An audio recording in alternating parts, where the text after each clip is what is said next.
Poulter. Huge Steve Wolf fan. Cool, man. I know a lot of your work on that show was really comedic, and even though it went the darker path of this past season. Yeah. So what was it like being in this movie? It was really action-packed and having to act sort of like with the action and running around and like CGI grievers? Yeah, it was a challenge, man. But it's for an act. I mean, as an actor, it's a role that you absolutely would kill for. You know, it's the unsung hero, the ordinary person in extraordinary situations. You know, that's the kind of movie I loved growing up. It's the kind of role I look for as an actor. I see Styles that way, you know, many times. But you're right, it's a different thing physically, and you know, his energy. It's way different. It's much slower. It's more dramatic. I mean, it's just a challenge for me, you know, honestly. But something I really want to work on and continue to do. And he rose to that challenge. You nailed it. I hope I did okay. Thanks. Next question, Susanna. Hi. What do you think is driving the current fascination with young adult post-apocalyptic novels and movies? Jennifer Lawrence. How could that not spawn a franchise? I don't know. It's interesting. I think basically young people like being treated like adults and not being pandered to. And the post-apocalyptic thing is kind of a separate issue, I think. And I think our movie, Maze Runner, you don't know it's post-apocalyptic. It's not. You couldn't even really describe it that. It's more Lord of the Flies than it is, say, End of the World. Spoiler, you know, the second movie's more of that.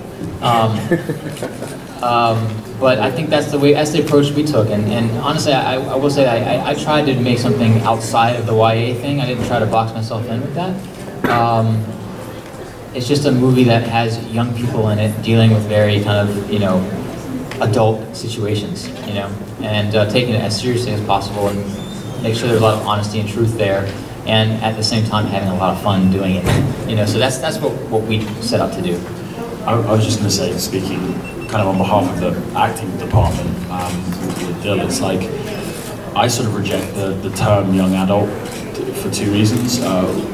One, because I feel like it's slightly patronizing to young audiences to suggest that they're confined to watching sci-fi drama. I don't think that's fair. But secondly, and more particularly to Maze Runner, I feel like other films in the same kind of bracket, you know, that you would consider YA, slightly have the balance different to I think the Maze Runner. I think they put action and adventure and the visuals at the forefront, and character and the emotion kind of takes a back seat. And with this, there's a real kind of integrity to the characters. Dylan heads up, you know, what is just an awesome list of performances from the cast, and you know, the integrity of the characters and their emotional relationships are really kind of form the core of this movie, and I think people are going to be surprised by that. Yeah, a lot of emotion. All right, our next question is from Tyler.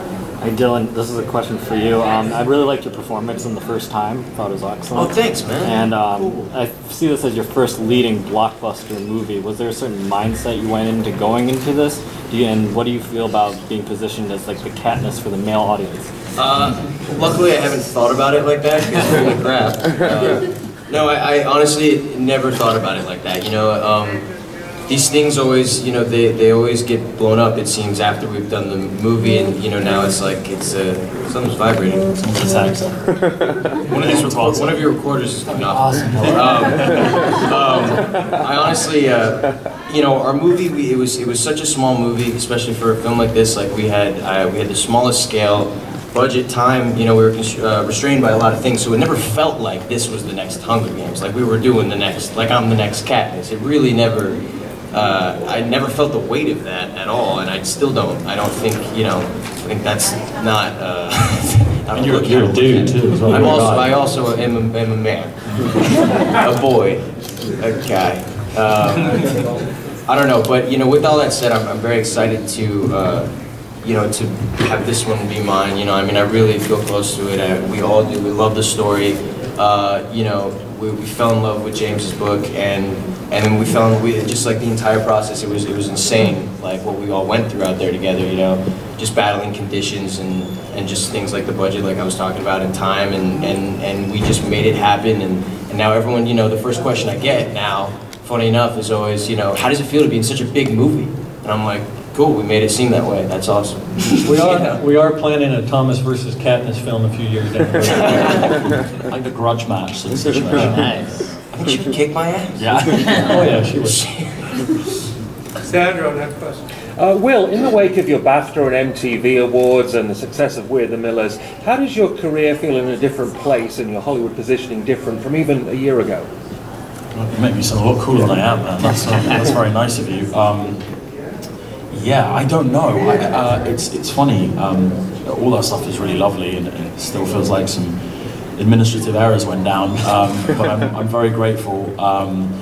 You know what was coolest for me, and the kind of thing that I sort of try and keep as my focus is you know, working with great people. And I'm sat with 3 of them right now. But being involved in projects that you know, have heart and have you know, have a sense of real about them, and I think on face value, on paper, people might not expect that that's what this project is, but it fully is, and you know, I'm very, very grateful to have been involved in that, and to have played, you know, a part in making it happen. But yeah, off the back of the things you're talking about, I mean, nothing's really changed, and the term Hollywood I just don't think applies to me, because I still live in West London with my mum, so nothing's really changed from that perspective. But yeah, I'm excited to you know, carry on this Maze Runner journey with these guys, and I hope it's a long journey as well, because this man's got a lot of thoughts and a lot more in him. Yeah, I will say I'm really excited to see what happens with people seeing Will now, especially after We're the Millers, to see kind of Will's range. This is a very different character for Will. Much more serious, much more kind of a hard edge to him. I think people are going to like him. Oscar or nothing this time. Natasha. Hi. This question's for Wes. Just wondering, the pressure. What's the pressure been like for you to make not only a successful movie adaptation, but you know, they do term it YA, you know, but you know, basically for the fans, what's the pressure been like for you? It's actually been a really good pressure, because you know, I have something to, you know, something to aim for, essentially. You know, try to you know, people like the book, and I was a fan. I mean, I was a fan of that book, so I just attacked it from that point of view, trying to make sure that we were true to that spirit that James created, and that sort of sense of adventure and a kind of a sense of truth to like the world itself. So the only pressure really was just trying to execute sort of the perfect movie I had in my head on the screen. And you know, like what Dylan was saying, we had a lot of challenges, but it was a fantastic experience actually, because you know, Dylan and Will and all the rest of the cast, all my crew, everybody, we were just all in it, 100%, trying to just make a cool movie together. And we had, you know, it was not easy. Making a movie in general is not easy, but because we were all in it together and had a really unique kind of bonding experience, we were all, you know, had a really great time making it, and I think that shows up inside the movie, you know. So, so it's really, honestly, it's been the best kind of pressure. It's just the pressure that drives you to make something really good. So. Yes, I have a question for Will. Have you heard back from Jennifer Aniston after the joke you made at the MTV Awards? You didn't think it was a real text? No, I haven't heard from Jen. I don't think I will. I think that's unlikely. Yeah, exactly. Oh, hold on. Yeah. Can you do it again? Yeah, just the whole thing with your phones. Oh, she's texting me. Yeah, no, I haven't. I don't think I will. So you don't text her at all? We don't text. No, I don't think we do. No. She was really turned off by that kiss. Yeah, that's it. Yeah, rap. Terrence. My question is for Wes and James. The Grievers are a really, really big part of this first book. And so what was it like bringing them to life on the screen and bringing to the film? So what was the process of that like? Well, all I will say is their vision perfectly matched mine. I feel like they took the grievers from the book and made them even better. And it's going to be a big hit with my readers. Yeah, I think it's a unique design. I think it'll, hopefully, I'm hoping that it will be one of those unique kind of movie monsters that just stands out from all the rest. But you know, I took what James described in the book, was biomechanical and, you know, nasty and scary and metallic and, you know, all these things, and came up with a design with some of my artists to, you know, that would be really fun to animate, basically. So it's freaking awesome. Yeah, I can't. We've got some really great people working on it too. There's a guy named Eric DeBoer, our VFX studio, Method Studios. They brought Eric DeBoer on, who was the guy behind Life of Pie Tiger. So we've got some really serious guys working on making this thing absolutely believable and cool. So fingers crossed, people like it. Hi, I'm Mark with Magic Radio. My question is for Poulter. Who do you write for? Like, do you set out to, like, say, I'm going to do a young adult novel, or does it just kind of turn out that way? What's your kind of thought process? Well, I guess for me, when I was a teenager, that's when I fell in love with reading. Stephen King was my young adult section, and it's always stayed magical to me, just that time period in my life in terms of storytelling. And so when I write, I think I just naturally go to what I would have loved at that age, but I never ever think about the age of my audience. I don't ever write down, I don't ever think, oh, this is too much for them, this is too big of a word. I mean, I think that's why it has crossed over to so many adults, and I just write the coolest thing I can write. Same thing with the movie, actually. I mean, you make the movie for the kid and everybody, you know? You don't make it for kids, you know? So we tried to treat it from a very serious point of view, just like James did, and, you know, young people dealing with adult situations. Right here. So you mentioned that the movie's going to be incredibly emotional, and so of course with emotion often comes music. Is there a role that music played, whether it was like the creation of it, getting into your characters, and or is there just going to be a banging soundtrack anyway to come along with it? I'm a big soundtrack buff. Yeah. I love soundtracks. I mean, that's all I listen to since I was 16 years old. That's really all I listen to in the car. TS, you can talk about it. You drove up with me today, and all I play soundtracks.